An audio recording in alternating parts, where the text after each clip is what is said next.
O podcast que você ouve agora é uma produção da Central 3.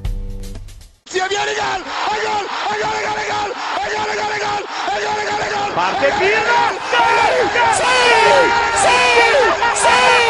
¡Qué victoria! ¡Qué victoria! Non lo so che ha segnato, ma chi se lo frega! Tardelli!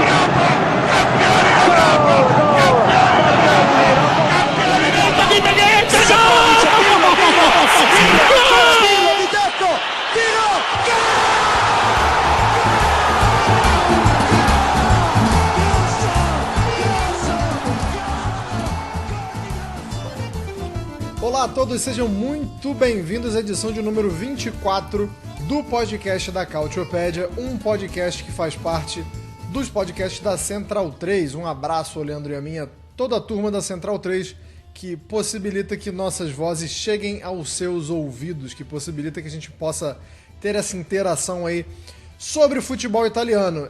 No programa de número 24...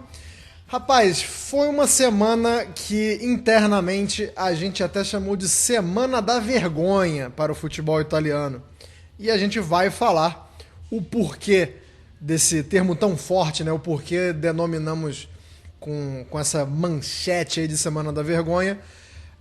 Até porque tivemos Supercopa da Itália e o torcedor da Inter pode ficar se perguntando como é que foi Semana da Vergonha se a Inter levou mais uma, se Simone Inzaghi levou o seu quinto troféu de Supercopa da Itália. Eu realmente, se fosse torcedor da Inter, não entenderia, mas vamos explicar. Há um motivo, na verdade, há dois motivos para essa ter sido a Semana da Vergonha. Vamos falar também sobre a Juventus, que se aproveitou dessa viagem, né, da Inter para jogar a Supercopa da Itália e acabou assumindo a liderança de forma provisória, com um jogo a mais, mas é uma liderança. A Juventus é a líder do campeonato, quer queiram, quer não. E a gente vai falar também sobre um mercado, mas a gente vai focar muito em duas equipes, porque tem uma equipe se reforçando bastante e tem uma equipe que eu não sei nem o que está acontecendo, tá saindo todo mundo. Estamos falando de Napoli e Hellas Verona, ou Verona, né? Tem torcedor do Verona que não gosta que a gente chame de Hellas Verona, porque Verona é só um, não precisa usar o Hellas, mas isso aí é uma discussão para outro dia.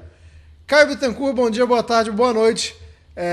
Seja muito bem-vindo a mais uma edição de número 24 para falar sobre vergonhas, para falar sobre o mercado, para falar sobre o Juventus. Pode já tecer o seu comentário inicial. Olá a todos. Bem, primeiramente, cabe dizer que, diferente da Arábia Saudita, diferente de outros poréns, a gente respeita heróis que se foram.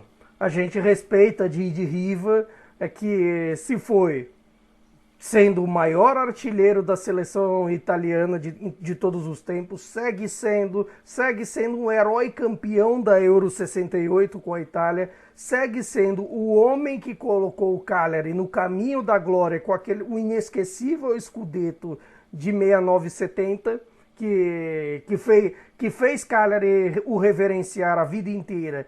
E era uma reverência contínua e recíproca também da parte do saudoso Didi Riva, que infelizmente nos deixou e que merece toda a comoção. É triste por um lado que, assim, pra gente que cresceu ouvindo as histórias, principalmente daquela Copa de 70, os heróis estão nos deixando. Ou indo para a eternidade, eu procuro pensar por esse caminho sobre a vida.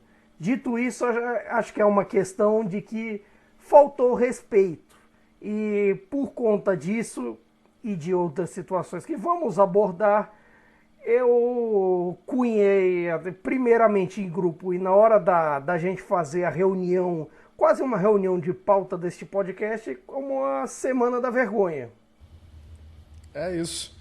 Nelson Oliveira, não foi o único fato vergonhoso, né? Essa falta de respeito ao Didi Riva. Pode dar o seu comentário inicial aí, mas também já entrando no porquê termos chamado essa de Semana da Vergonha no futebol italiano. Bom dia, boa tarde, boa noite. Bom dia, boa tarde, boa noite. Pois é, né? Teve o caso do Riva, né? Que o Caio já falou muito bem sobre, né? O cara que colocou a Sardenha no mapa do futebol. não só no futebol italiano, né, porque a gente tem que lembrar que boa parte da seleção da Itália, que foi finalista e vice-campeã mundial em 70, era formada por jogadores do Cagliari, liderada pelo Riva, né, e um cara que conseguiu tirar outras vergonhas, né, ou pelo menos fazer com que essas vergonhas ficassem em segundo plano, né, porque quando o Cagliari ganhou o seu Scudetto, a Sardenha era vista, né, como uma região que só tinha agricultores e bandidos, né? E o Riva, que não é da Sardenha, ele foi adotado e adotou a Sardenha, ele jogou na cara de boa parte da Itália que aquilo não procedia, né? E, enfim, e a outra questão vergonhosa é que uma parte da Itália que continua sendo reincidente, né? É reincidente em casos de racismo, né? É a torcida da Udinese, que cometeu, enfim, né, vários insultos de cunho racial em direção ao Maignan, goleiro do Milan, né?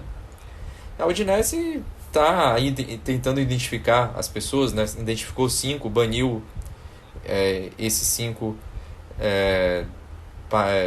por toda a vida dos estádios. Porém, a gente viu que o estádio inteiro continuou a vaiar o Maignan depois que ele saiu de campo e voltou. Então acho que a Udinese precisa identificar alguns milhares de torcedores, talvez, porque por enquanto não tá suficiente. Sonhar não custa nada, né? Seria o certo, seria a providência cabível, mas duvido muito, e aí não é uma crítica à Udinese, não é uma crítica à cidade de Udine, mas é uma crítica no geral. Duvido muito que isso vá acontecer em qualquer lugar, não só da Itália, como do mundo. A gente vai começar falando então sobre a Supercopa. Por uma coincidência, né, tanto o Napoli quanto a Inter chegaram na final da Supercopa, que foi disputada na Arábia Saudita, vencendo por 3-0, né? O Napoli venceu a Fiorentina por 3-0 e a Inter venceu a Lazio por 3-0 e chegaram na decisão, que foi disputada na segunda-feira, no dia 22. Deu Inter.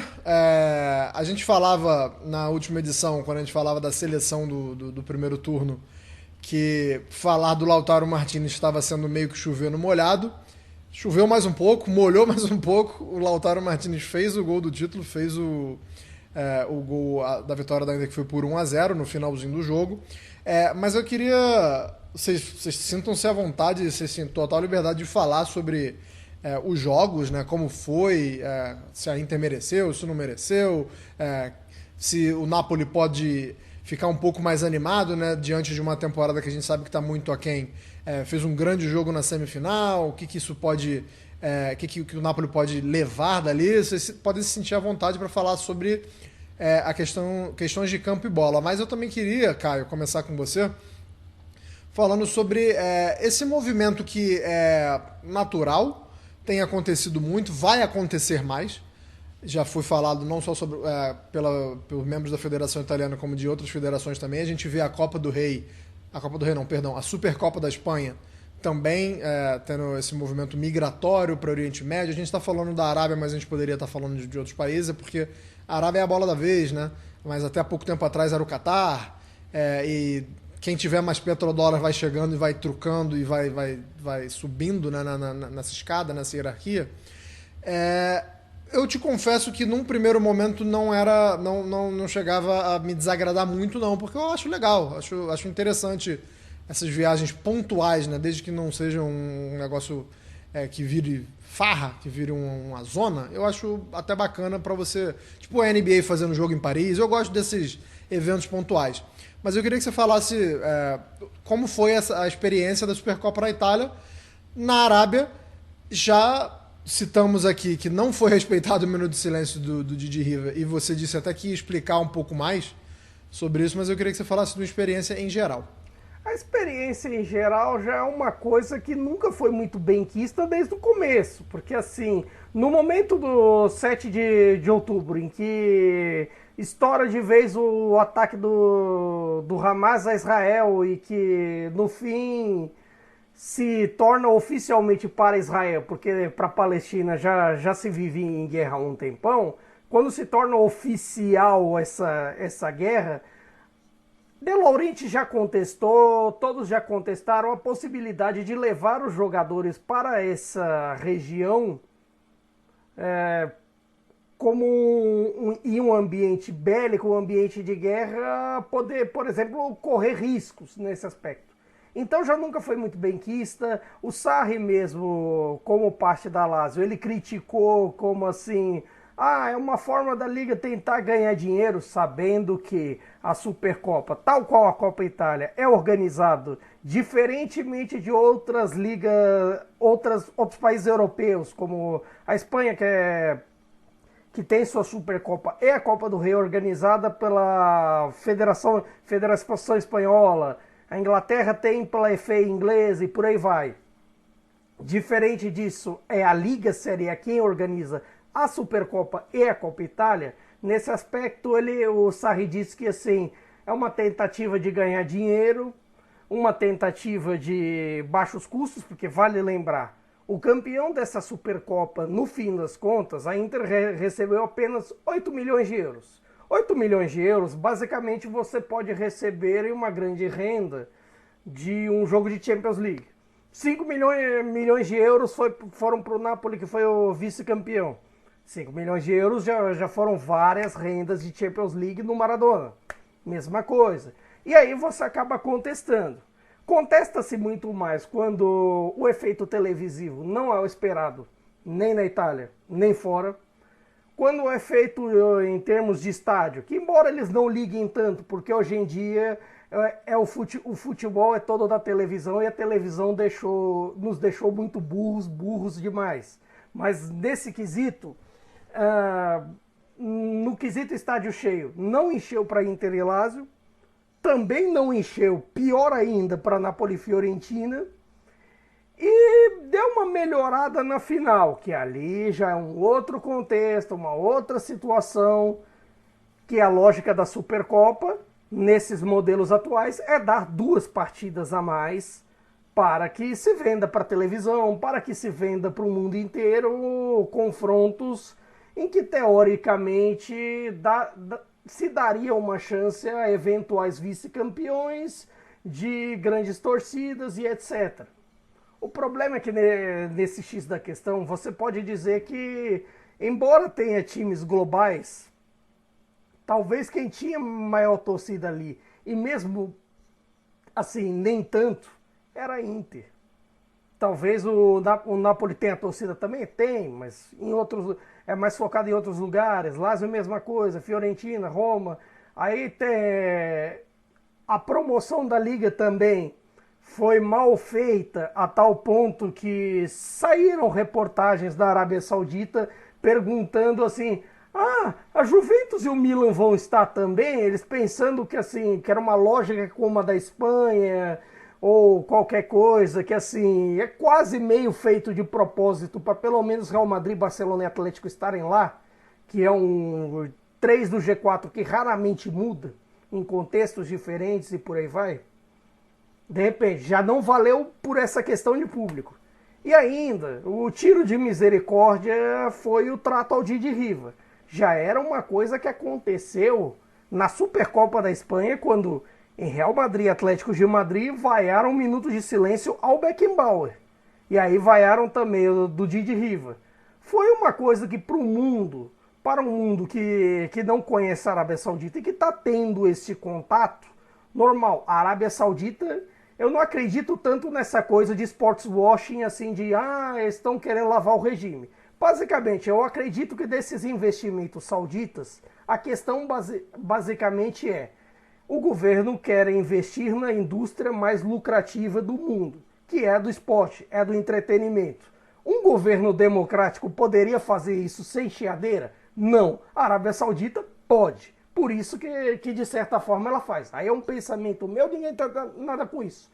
Mas sobre isso, quando você tem um confronto internacional, um confronto transmitido para diversos países no mundo, e você vai um minuto de silêncio, denota que o seu povo é desrespeitoso e denota também uma certa falta de costume. Aí depois vão se descobrir o porquê, que sauditas normalmente vaiam minutos de silêncio porque a interpretação saudita do Alcorão denota que mortes não devem ser tratadas com um minuto de silêncio e que seria, de certa forma, uma blasfêmia e um desrespeito.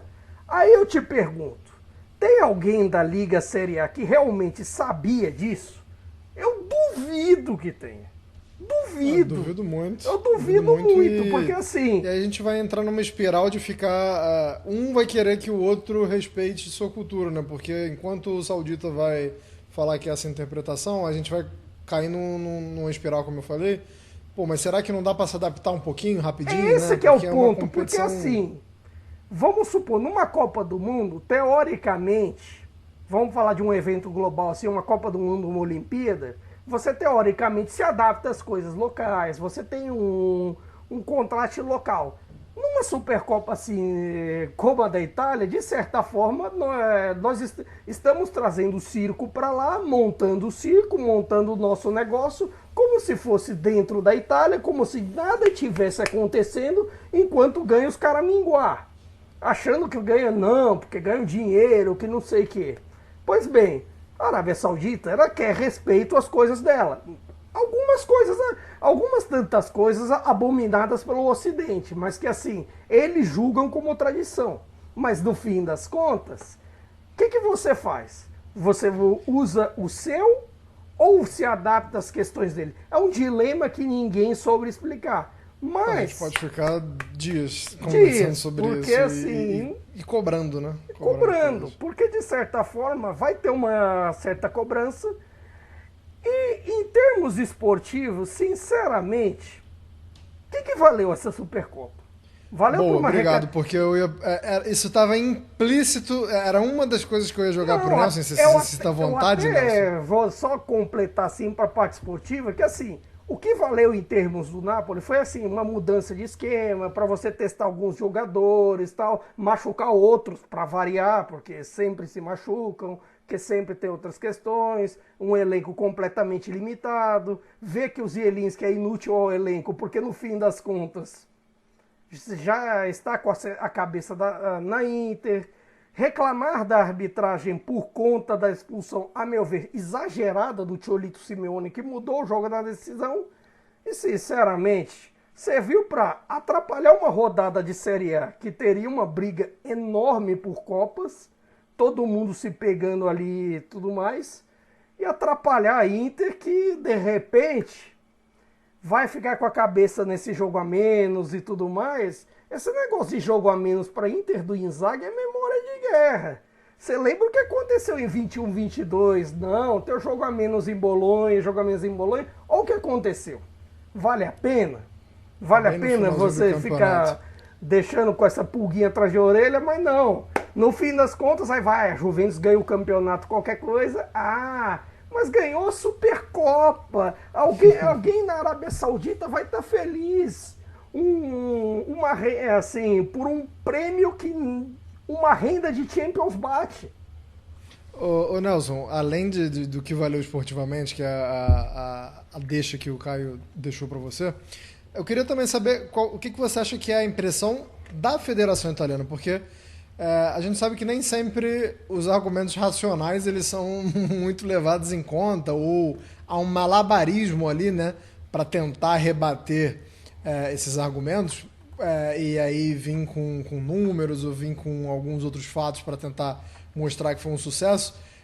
Eu queria saber se você acha que a federação, se para os membros da Federação Italiana, de uma forma geral, para quem toma decisões, né, se valeu a pena, porque a gente veio aqui com vários fatos e várias opiniões de que pode ter sido desnecessário, que correu riscos, como o Caio falou, que não precisava, que financeiramente não vale tão a pena, mas no fim das contas, se alguém na Federação Italiana achou que valeu a pena, os caras vão assinar outro contrato, vão fazer a mesma coisa ano que vem. Eu queria saber o que você acha, como eles viram isso, né? Como foi enxergada essa experiência, essa edição do Supercopa. A Federação especificamente é contra, né? O Gabriele Gravina ele já se mostrou contra em várias ocasiões. Para ele, a Supercopa italiana precisa ser disputada na Itália.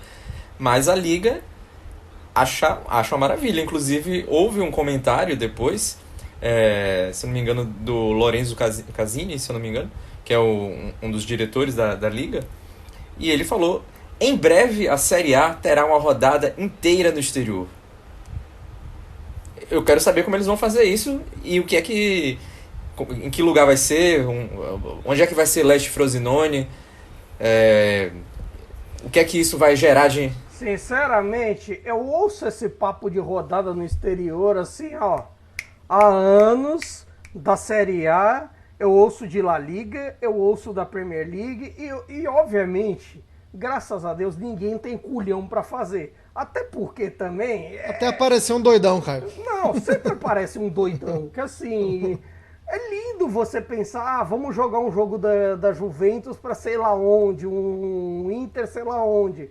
Mas quem é que vai querer topar cortar um jogo da tua tabela, da tua casa, pra ir pro exterior? Ah, assim... Eu quero ver se eles perguntam, por exemplo, vamos pegar um exemplo assim, o Lecce, teve um Lecce Juventus agora nesse último fim de semana, vai lá, então Lecce, você quer vender o seu jogo para Miami? Porque assim, a gente vai ter muito torcedor da Juventus lá, vai inverter o mando, mas você vai ganhar 600 mil. Será que o Lecce pensa em internacionalizar a sua marca, que é uma expressão que a gente ouve muito? Não, a internacionalização da marca. O que eu acho louco desse mundo do futebol é que todo mundo ali pensa, isso até, por exemplo, desde mudança de escudo, camisa, que não sei o quê, todo mundo acha que é o New York Yankees. Que tipo assim, eu não vou falar ninguém assiste beisebol, porque assim, volta e meia acompanha, eu volta e meia acompanho bastante, principalmente época de playoffs, coisa e tal. Mas assim,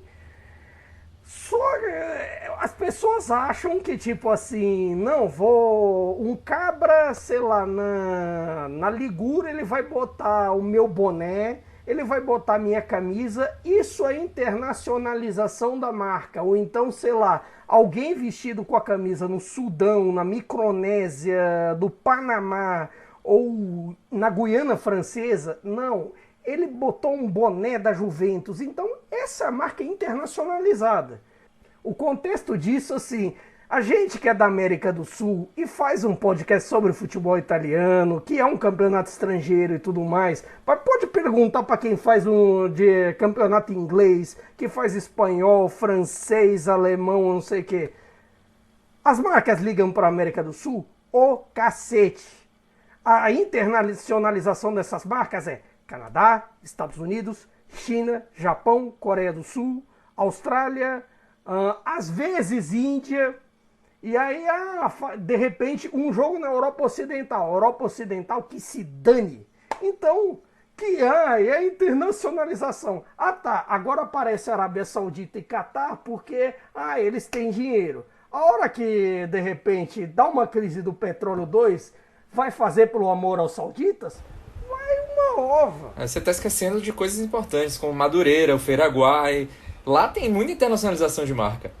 Nesses lugares aí... Não, essas sim, essas eu confio. Eu vou confessar que um dia que, assim... Eu sempre tive, por razões óbvias, eu sempre tive dificuldade enorme de comprar camisas do Napoli aqui no Brasil. Por N razões, às vezes marcas e tudo mais. E assim, o dia que eu vi, ali para 2018, 2019, que eu vi pela primeira vez uma camisa do Napoli, né, naquelas bancas de... tailandeses, aquelas encomendas tailandesas da 25 de março, eu me emocionei, cara. Eu me emocionei, porque assim, a melhor internacionalização de verdade é a pirataria. É essas, não sei o quê. Isso sim, mas dá dinheiro pra alguém? Claro que não. Enfim, voltando ao futebol, é isso, eu acho que os caras estão pensando aí em jogar... rodada da Série A fora do país e tudo mais, mas no final das contas uma simples Supercopa colocada fora de época, né, porque até a gente pode até engolir esse formato feito para vender mais, né, direitos de TV e tudo mais, mas poxa, faz pelo menos no início da temporada, quando ainda para abrir a temporada, precisa adiar quase metade dos jogos, comprometeu completamente uma briga por vagas europeias que está pegando fogo. Quase todos os times tiveram dessa briga, tiveram jogos adiados na rodada. A Inter, não vou dizer que sai prejudicada, porque, enfim, isso aí é muito relativo, mas não está na liderança do campeonato nesse momento porque não jogou. Poderia ter jogado contra a Atalanta e perdido, poderia, mas nesse momento ele tá porque não jogou. Então, assim, você, como os italianos gostam de dizer, isso falseia o campeonato, né? Porque você muda a ordem dos jogos por motivos que não são imperativos. Não foi uma nevasca que impediu que um jogo X acontecesse, uma questão climática, uma questão de ordem pública.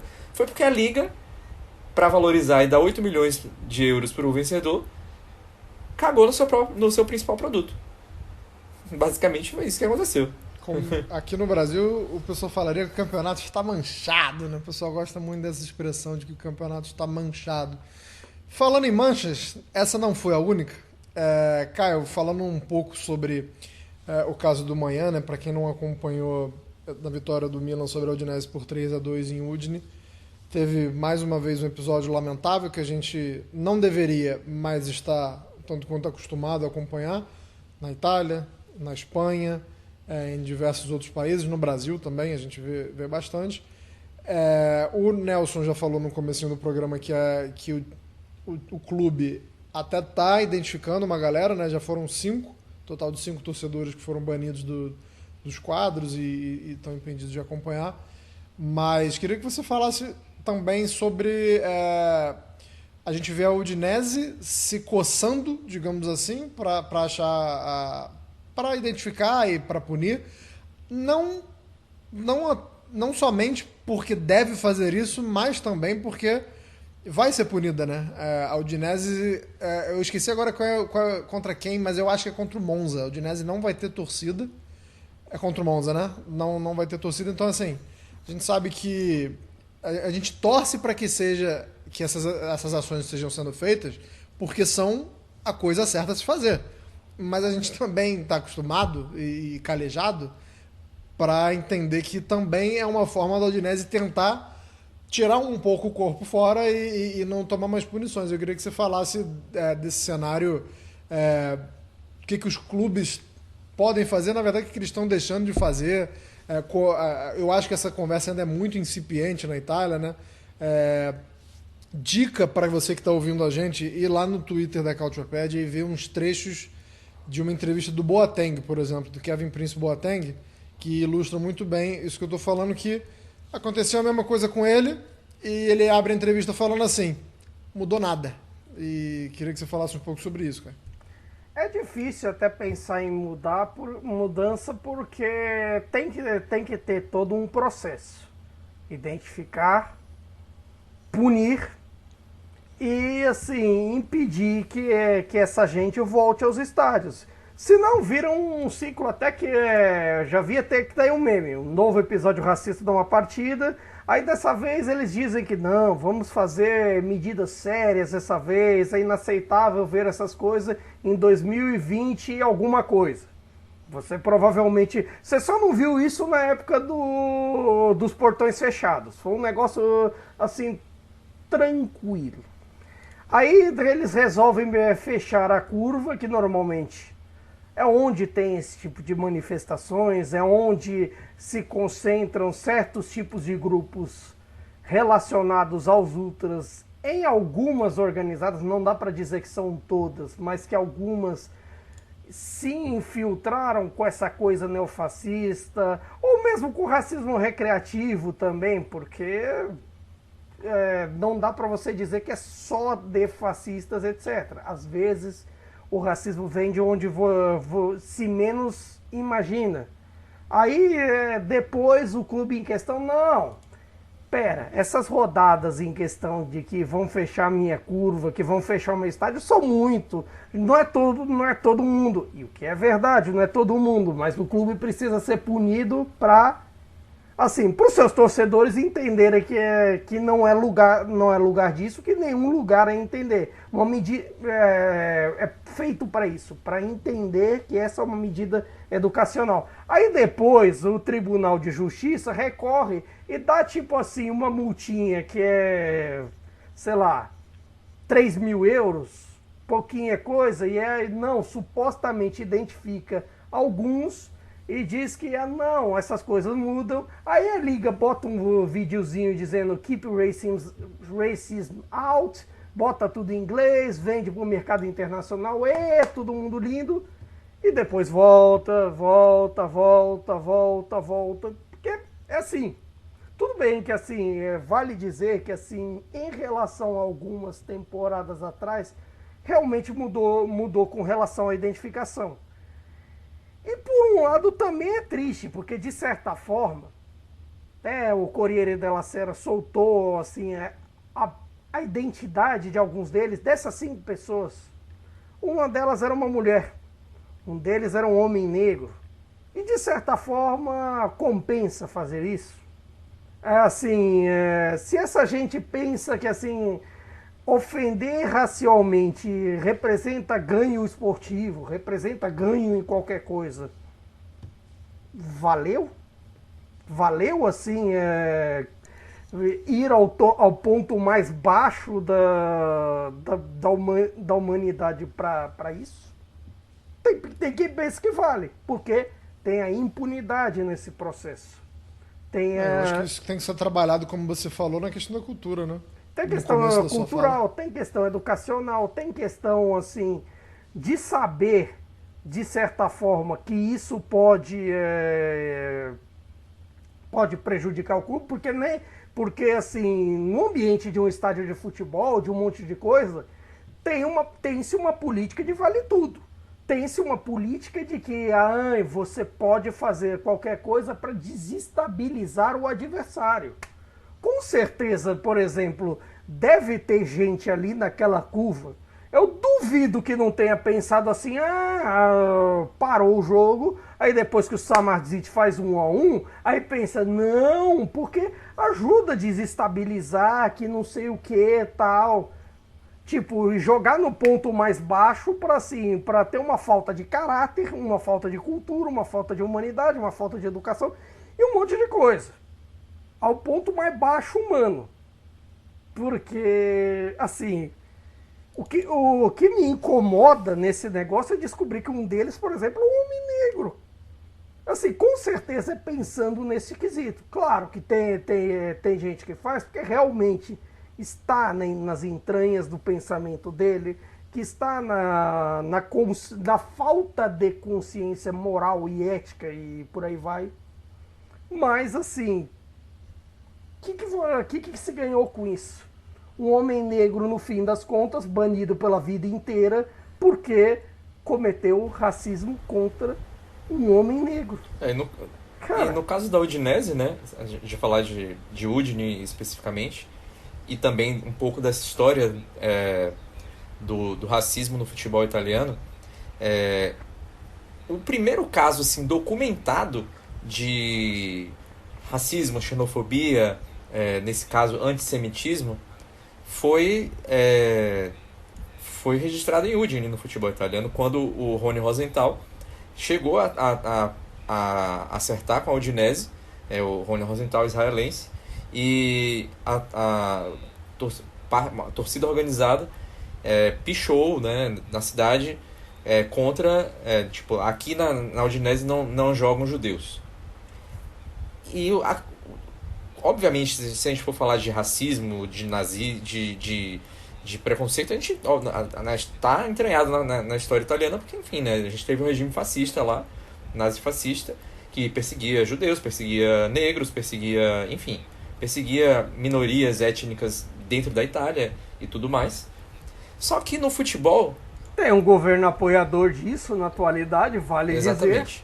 dizer. E a gente viu, né, até entrando nesse assunto, uma comemoração de uma data festiva por uma questão folclórica da fundação de Roma recentemente, pessoas, grupos na cidade de Roma sendo abertamente fazendo saudações fascistas e cantando músicas fascistas e tudo mais. Calma, disseram que era o saluto romano, era a saudação romana, não é nada disso que você está pensando. Pois é, mas alguns deles já foram identificados também. O problema da identificação é que, e daí? O que é que a gente vai fazer futuramente, né?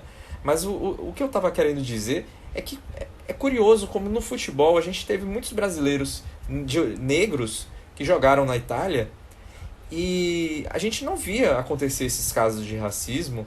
Obviamente existia racismo na sociedade italiana, a gente não é bobo de dizer que não existia, mas de eles estarem lá jogando e de terem cânticos racistas no estádio e tudo isso, parece que a sociedade vem agravando esse tipo de coisa, como o Caio falou muito bem, do vale tudo.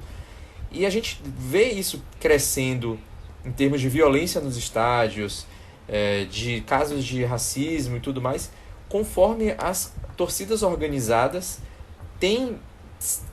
primeiro elas se formaram, tudo bem, nada contra, muito a favor, na verdade, em muitas situações, mas elas começam a se entranhar na criminalidade e muitas delas a terem relações com partidos de extrema direita. Isso começa a dar um nível de violência nas arquibancadas que não era comum.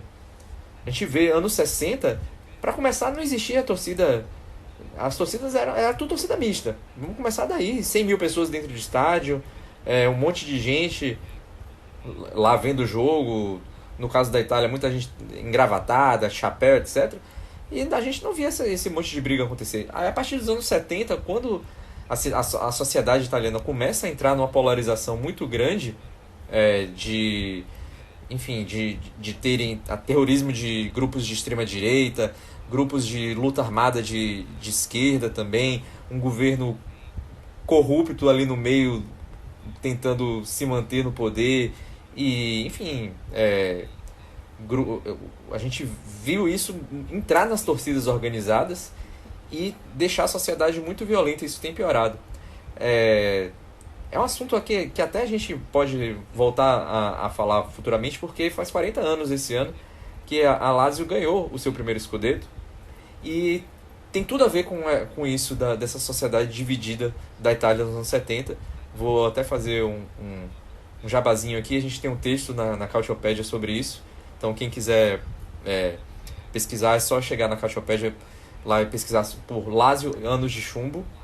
Então vai ter lá um texto, um dossiêzão sobre esse assunto, mas a gente pode tratar disso aqui mais pra frente. Anos de chumbo, que vale lembrar, abarca os anos 70 inteiro e, de certa forma, assim, teve suas reflexões, até mesmo com a política brasileira recentemente, com toda a história do Batiste e tudo mais. Exatamente. E, enfim, e como a gente está dizendo aqui, continua rolando aí na Itália até hoje, né? Ecoa até hoje o que aconteceu. Ecoa muita coisa. Toda temporada, eu acho que não teve nenhuma temporada nas últimas 5, 6, vai, não vou puxar mais da memória, porque aí já corro o risco de ser leviano ou de tentar colocar tudo no mesmo saco, mas toda temporada a gente, uma vez por campeonato, a gente para falar sobre isso. Ou seja, de certa como forma, disse o Boateng, não tem vale dizer nada uma tá coisa. Até nesses pós-pandemia, eu diria que eram menos, assim, que são menos em termos de, gestos coletivos do que em relação a antes da pandemia. Eu digo no conceito assim, porque tinha uma época, já no saudoso Cautio Pizza, que assim, a gente citava casos de racismo quase toda a rodada. Assim, ali entre 17 e 18, 18 e 19, era uma vibe toda rodada. 19 e 20, mesma coisa. Aí, assim, de certa forma, eu acredito que assim, essa identificação tal ajuda por um certo ponto, mas também não adianta nada se no fim das contas a punição ou não é bem aplicada, ou então, sei lá, você percebe que vai acabar em pizza, ou então no termo italiano, em tarallucci vino. Então, assim, você tem que pegar quem faz, identificar e punir. Tipo, punir com reclusão, ou punir com mais multa, ou com restrição de ir aos estádios.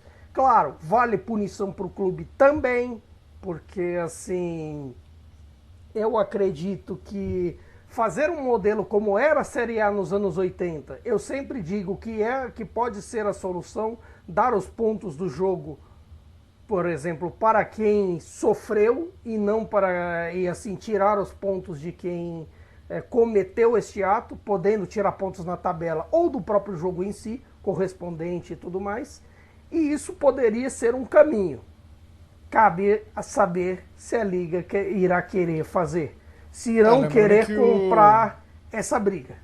Lembrando que o Infantino defende, né, que nesse tipo de episódios a equipe que teve a torcida que cometendo atos racistas perca o jogo, perca os pontos do jogo. Eu acho concordo. Interessante, mas eu acho que isso não vai servir para muitos estádios, porque você vai ter que ter um estádio com muitas câmeras. Não sei se a estrutura dos estádios na Itália... e aí a gente está falando na Itália porque isso aqui é o Calciopédia, mas no geral, porque se é uma decisão da FIFA, vai valer para o mundo todo, né? Eu acho que os estádios não têm estrutura para essa identificação. Então, assim, eu concordo com a ideia, mas eu acho que é difícil ser colocado na prática porque tem que ser muito bem feito. Eu não acho que tenha estrutura para isso. Eu já vou além, eu já acho o contrário. Eu já acho que tem, não digo tanto por estrutura, mas eu acredito que o Infantino queira dizer assim, ideia semelhante à minha. O que é raro, eu tenho uma ideia concomitante à do Infantino, mas enfim. Mas eu acredito porque ele queira dizer com relação a manifestações coletivas. Porque tem uma diferença de você, por exemplo, pegar dois que estão puxando ali, sei lá, cânticos racistas ou algo do gênero e assim, atacando racialmente, agredindo racialmente, que é uma agressão, precisa ter isso em mente, é uma agressão tão forte quanto uma agressão física em si. Nesse quesito seria importante você separar as manifestações coletivas, como foi nesse caso da Udinese, com as manifestações individuais. Porque assim, são as coletivas que trazem esse ponto do Infantino. Eu vou ter que concordar com o Careca. Infelizmente, vou ter que compartilhar de opinião com o Infantino. Mas vamos tentar puxar o campeonato um pouco mais para cima, até porque estamos falando do melhor campeonato do mundo. E quem disse isso não fui eu, embora eu pudesse falar facilmente. Eu sou suspeito e essa é minha opinião. Mas quem falou isso aí, quem soltou uma nota, né, não sei nem como é que diz, uma matéria, um comunicado... É o ranking deles, que eles soltam mês a mês. IFFHS, para quem não conhece, é a International Federation of Football History and Statistics. Dizem eles que a Série A italiana é o melhor campeonato do mundo. Eles têm um ranking lá e tem um esquema de pontuação que aqui eu sou sempre sincero com vocês, tá, que estão ouvindo a gente. Eu não faço a menor ideia de como seja essa pontuação. Talvez o Caio saiba, talvez o Nelson saiba. Eu sei, o problema é que assim, o problema da IFFHS, que assim, eu acredito que assim, seja meio problemático porque eles equiparam alguns campeonatos assim, sem ter um exato critério, ou então equiparam campeonatos que têm contextos diferentes, situações diferentes e tudo mais. Por exemplo, isso já prejudicou, por exemplo, os brasileiros no ranking deles, aí beneficia alguns outros. O critério é meio maluco. Os caras usam assim. A mesma régua para medir coisas diferentes. Né? Exatamente. É tipo assim, você colocar sobre as questões de vitamina C da pera e da laranja. Não é a mesma coisa. Mas Exato. assim, ou então se assim, o que dá para fazer de suco entre laranjas e tomates? Eles botam. Mas assim, eu gosto dessas estatísticas, eu acho curioso? Acho, mas assim, também é muito da questão de opinião. Eu vou discordar da nossa amiga IFFHS, mas tudo bem, eu sou a voz contra a corrente daqui. E aí, Nelson, o melhor campeonato do mundo tem a Juventus como líder, né? A gente já falou no começo aqui que, graças a essa intertemporada da Inter de Milão, lá na Arábia Saudita. A Juventus aproveitou muito bem. Então eu queria que você falasse aí dessa retomada da Juventus. Se você tivesse informação, traz também. Eu não lembro quando foi a última vez, né, que a Juventus liderou o campeonato. Você muito provavelmente vai saber ou vai achar essa informação. Eu não sei quando foi, mas o fato é que o melhor campeonato do mundo tem a Juventus como líder, Nelson. Como está esse momento da Juventus? A última vez que liderou foi quando ganhou, né? Com o Sarri. A última vez que liderou sozinha foi dessa vez aí. Então, 2019, 20, não é isso? 21, isso, 20. Então, não sei nem se isso entra para a estatística, né? No caso, porque a rodada não terminou, né? Oficialmente, né? Tem jogos... Mas, por exemplo, se a Inter perde o próximo jogo, já vale, porque por pontos perdidos, e a Juventus vence, né, no caso, em concomitância, já vale, porque aí em pontos perdidos a Juventus também seria líder. Em pontos perdidos, nesse momento, a Inter é a líder do campeonato. Bom, o que tem acontecido, na verdade, é que a Juventus tem jogado melhor, né? Eu acho que isso tem feito uma diferença brutal. Os jogos têm sido vencidos de forma muito mais consistente. O Vlahovic está jogando, tá saudável, tá decidindo. Tem jogadores que estão aparecendo mais, né? Tipo, como o Yildiz, que foi um achado, né? Ele já estava ali na base, já estava ali no radar para poder ser utilizado nessa temporada, mas talvez não com essa frequência que tem sido colocada pelo Allegri no momento. Enfim, acho que a Juventus tem achado um caminho de bom futebol, e até como a gente mencionou no último episódio, não ter outros compromissos, né, aliado a esse bom futebol, é um ponto que dá favoritismo à Juventus, pelo menos sob esse aspecto, né? E a Inter tem uma sequência bem dura, né? Tem Fiorentina, tem Roma, tem a própria Juventus, tem a Atalanta no jogo atrasado. Então, eu acho que esse mês aqui, se a Inter der rapa, eu acho que é um mês que pode dar uma definida no campeonato até. Então, se a Inter perde pontos, não digo perder, empatar um jogo, aí acho que fica bem igualzinho, mas, por exemplo, vamos colocar um cenário que a Inter perde um jogo e perde da Juventus, por exemplo. Aí eu acho que fica muito difícil buscar. Porque além de a Juventus ser uma equipe que, quando está na ponta, geralmente ela não deixa escapar o título. Isso aí é histórico, né? Isso foi construído com anos e anos, né, de existência da Juventus. E eu acho difícil a Inter, com outras ocupações na temporada, no caso, mais uma ocupação, né, que é a Champions League, se tiver ainda, né, caso passe do Atlético, principalmente, se continuar na Champions e tiver atrás, eu acho difícil buscar.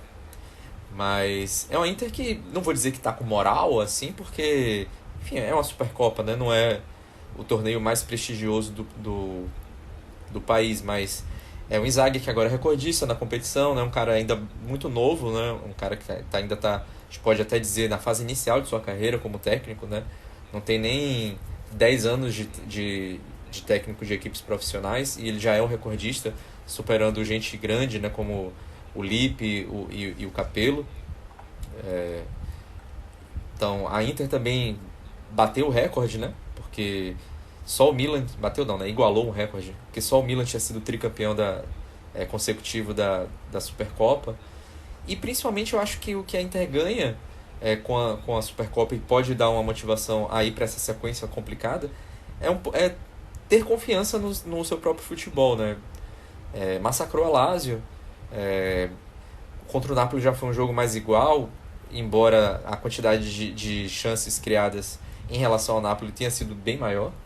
Então foi uma Inter que conseguiu vencer dominando, e conseguiu vencer ali no último respiro, né?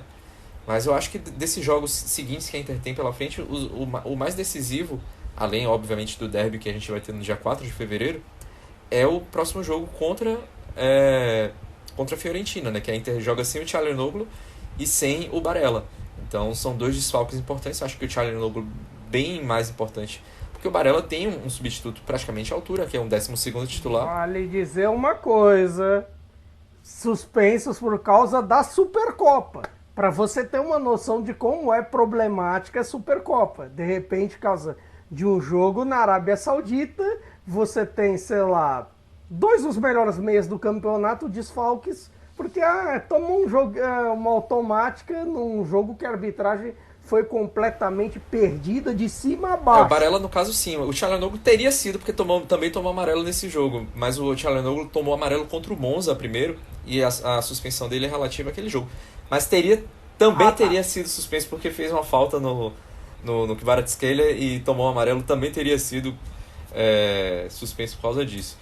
Enfim, que regulamento mais esdrúxulo esse, né? Para proteger uma Supercopa, você coloca jogadores para poderem cumprir suspensão. A Fiorentina também tem jogador suspenso, tá? Biraghi, para não dizer que é só a Inter que se prejudicou por esse regulamento. O Biraghi, que é o capitão da Fiorentina, não pega a Inter também porque tomou um cartão amarelo na Supercopa. Então, enfim, a gente vai ter esse jogo aí. E, ao mesmo tempo, é uma chance de ouro pro Aslani, né? No caso da Inter, que é um cara que chegou com muita pompa, fez uma primeira temporada que não agradou. Nessa segunda temporada tem tido um pouco mais de espaço, mas também não tem agradado tanto, embora tenha sido muito importante na vitória contra a Roma no primeiro turno. Só que agora é a chance dele de ouro ali, de tentar ter um lugar de um pouco mais de prestígio no elenco, né?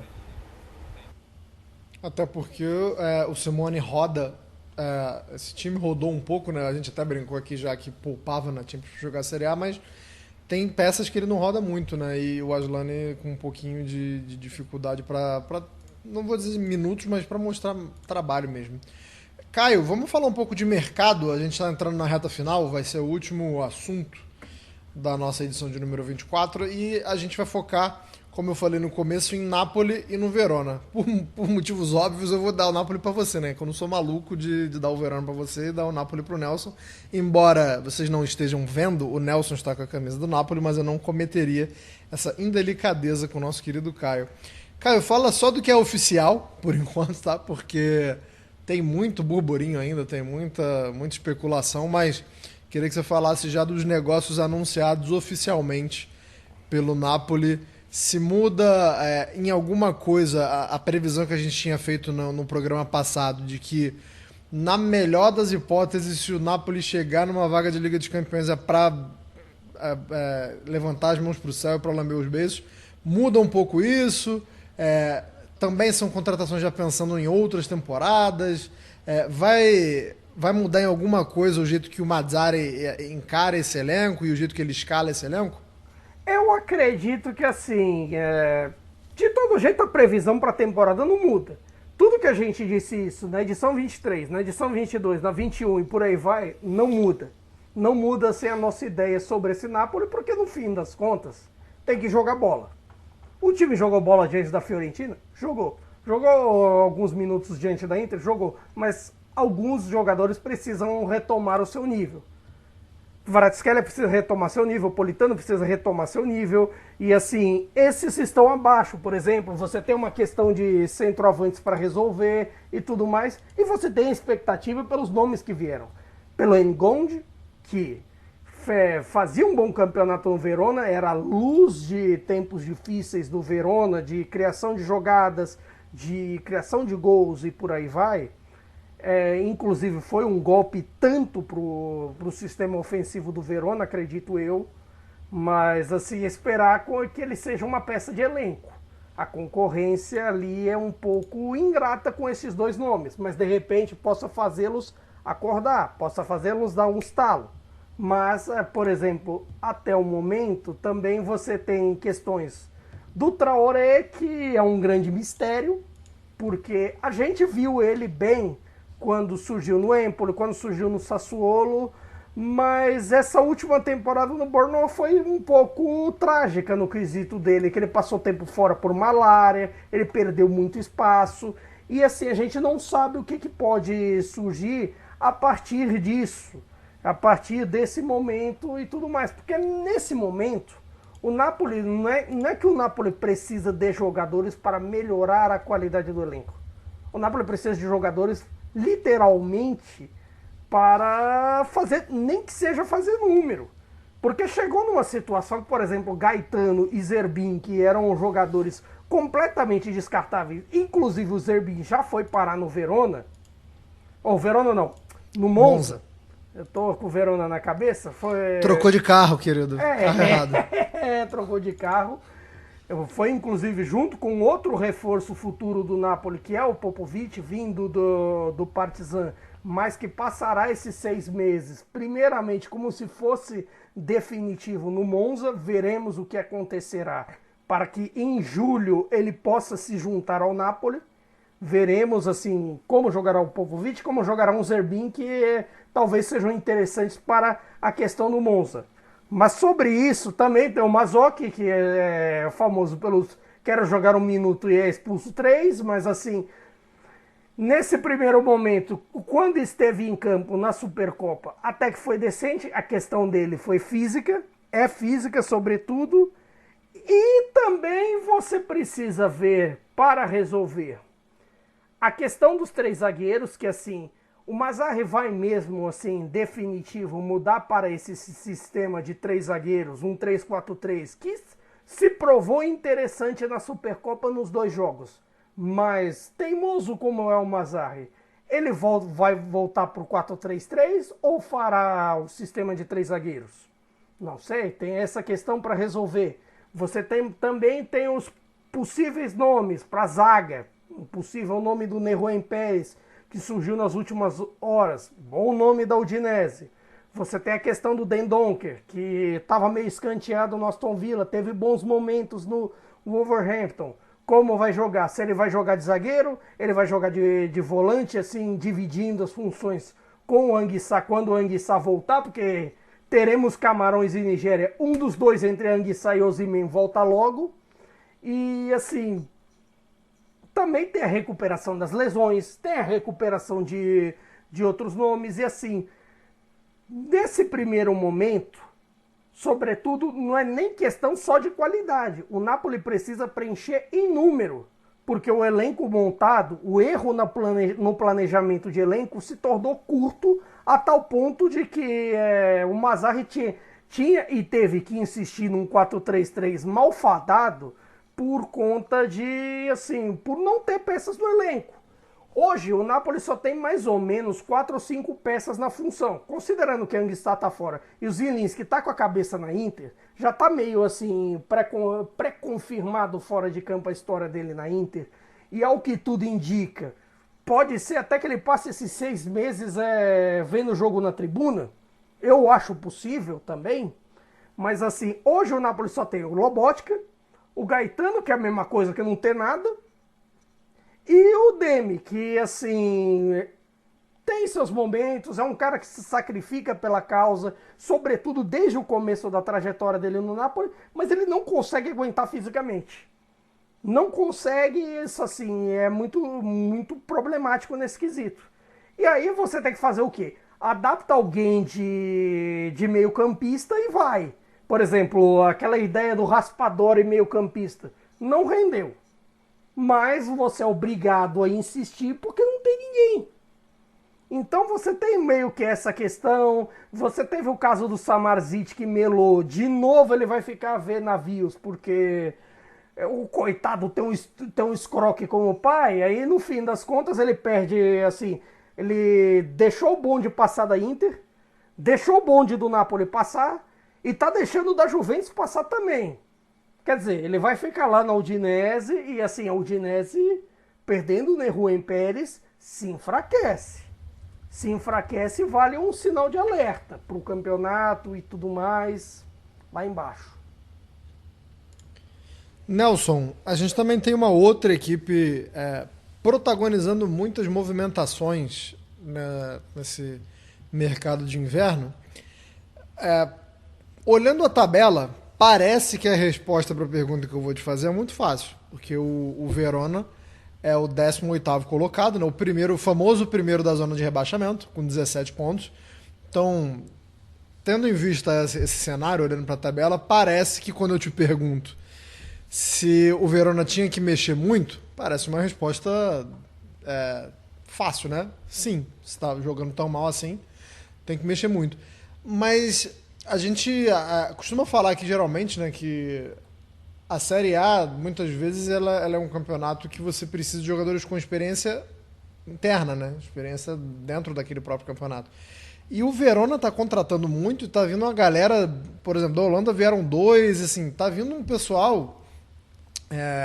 As movimentações, elas são digamos, sem muito padrão, né? Não que o time tenha, né, um padrão. Então, assim, você precisa também reforçar muito porque o time não tem muita coisa. Mas eu tô achando curioso que as movimentações elas fogem um pouco do que a gente está acostumado a ver para equipes da Série A que geralmente estão em busca de buscar uma salveza ali, né? Que geralmente você busca os caras que têm experiência, porque no momento de tensão conhece o estádio, conhece mais o adversário, e o Verona tá chutando esse balde, né? Tá contratando bastante e não tá seguindo muito esse parâmetro que é o comum na Itália, né, Nelson? Tá chutando o balde e tá provavelmente chutando a Série A embora também. Porque, assim, essas 4 contratações que o Verona fez foram de ontem para hoje. Todas as 4 que fez nessa janela foram todas de ontem para hoje. Só que a questão o Verona vendeu 9 já.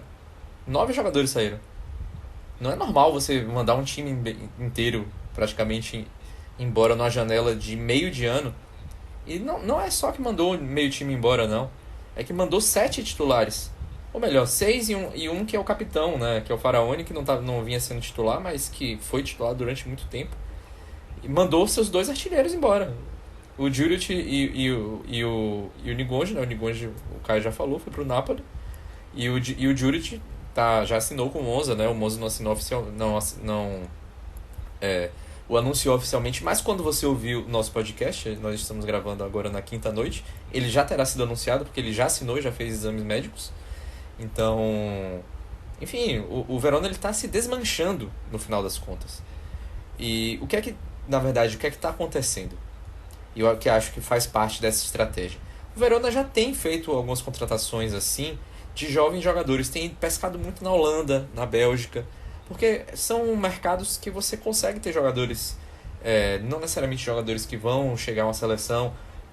Não é o caso do Nigonji, que eu acho que ele vai jogar pela Bélgica, já é jogador da Sub-21 belga. E, enfim, eu acho que são jogadores que têm um potencial ali de revenda futura, e que é o que o presidente do Verona, Maurizio Setti, está procurando no momento.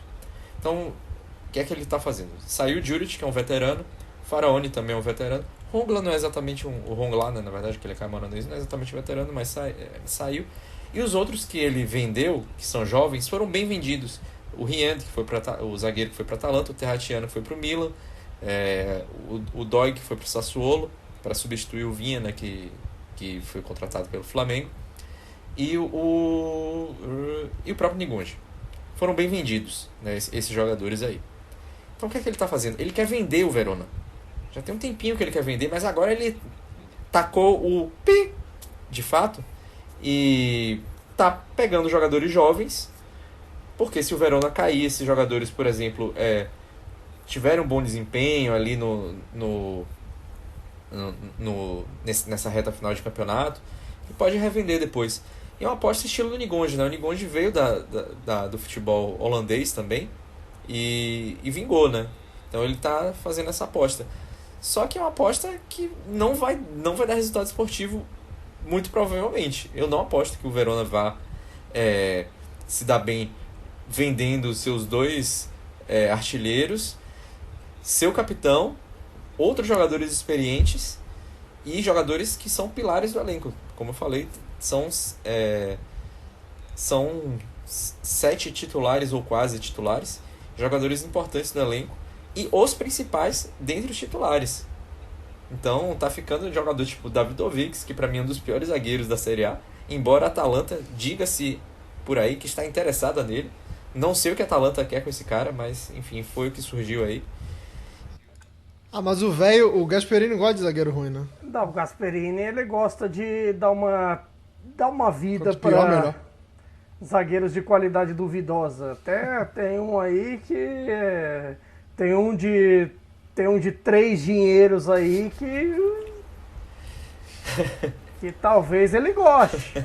Mas assim, sobre isso, eu acho até não acho tão absurdo o que o Verona tá fazendo, porque assim, você teve a experiência da Salernitana nas temporadas anteriores, que trocou meio time, que se salvou e tudo mais. Essas mudanças, de repente, também é bem verdade que, assim, muitas dessas mudanças, talvez ela nem quis. Por exemplo, desfazer do Rien, do Terracciano, do Ngonge, porque, assim, nesse momento são os clubes de primeiro pelotão com bala que vem, leva. Aí é até difícil de competir com isso. Mas sobre essa questão, é a ver o que o Verona pode fazer. Porque, ao mesmo tempo, tem alguns vindo de desmanche, porque você tem, por exemplo, a Udinese, que eu citei, que só contratou o Giannetti, tem o risco de você substituir o Nehuén Pérez por um jogador do Watford,